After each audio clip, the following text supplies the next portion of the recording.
Hello friends, welcome back to your own channel Engineering Network. I am back with another interesting topic. So in today's lecture, I will explain various components of a beam section and also I will discuss the geometry of a beam section using a drawing, and I will tell you about a simple formula for calculating the effective depth of a particular beam section as well. So in this video I will cover all these important concepts, and I hope if you watch this video till the end, then it will definitely help you a lot in studying drawings at a construction site.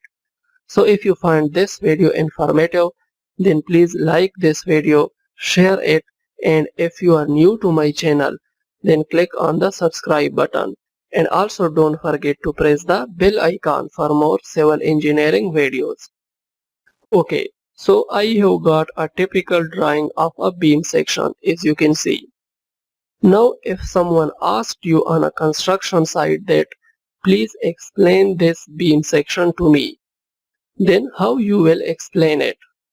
So let's start explaining this beam section and let's see what are the important points in this beam section that we should remember as a civil engineer. So in this beam section, the outermost part is the concrete cover or clear cover, and for beam, the concrete cover or clear cover we normally take is 30 mm, and after that you will get stirrups, and there are different types of stirrups used in the construction of beams, and if you want me to make a detailed video on different types of stirrups, then let me know in the comment section. Here in this beam section, this is a typical two-legged stirrup because it has only two legs. Now in this stirrup, it has a hook right here. Now this hook is very important. So remember, the hook that are provided in the stirrup should bend at an angle of 135 degree.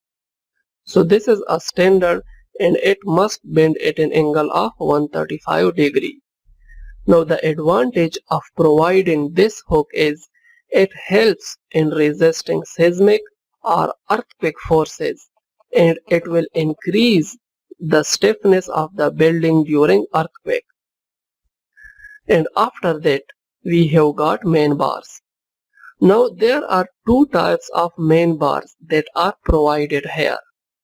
The main bars at the top is called longitudinal bars, and it helps to resist the negative moment in a beam, and the main bars provided at the bottom are also called longitudinal reinforcement, but it will help to resist the positive moment in a beam, and it is also called positive reinforcement.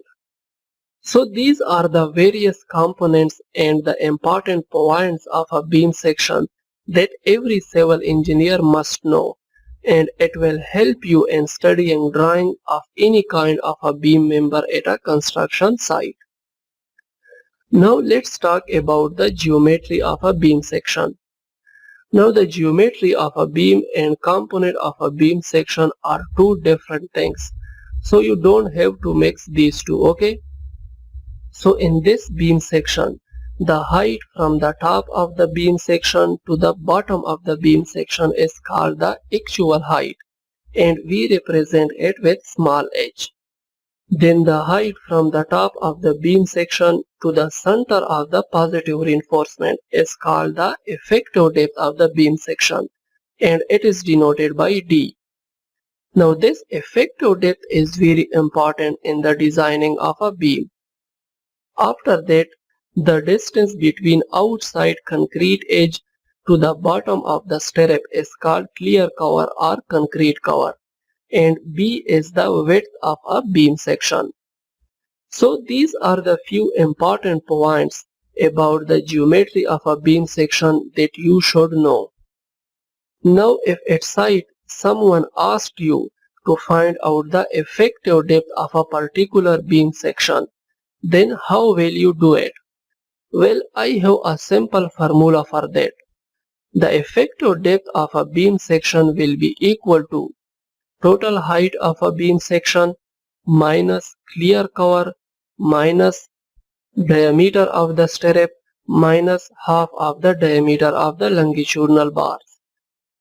So if you remember this simple formula, then it will be very easy for you to find out the effective depth of a beam section during the design of a beam.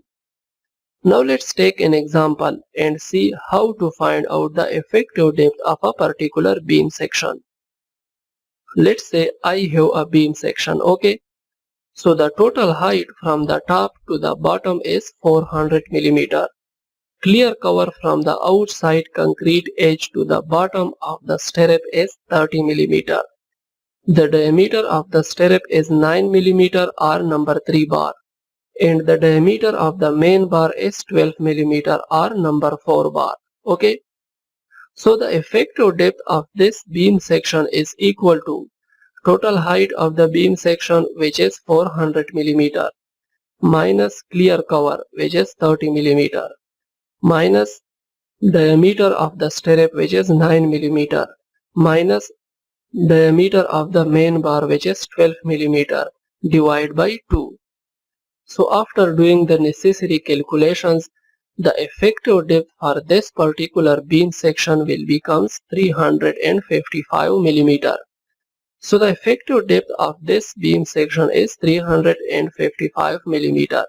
And this is how, with the help of this simple formula, we can easily find out the effective depth of any beam section. So this is all about the various components of a beam and geometry of a beam section. I hope this video will clear your concept about beam section, and if you find this video informative, then please like this video, share it, and if you are new to my channel, then please click on the subscribe button and also press the bell icon so that you will never miss a notification whenever I upload a new video. See you in the next video.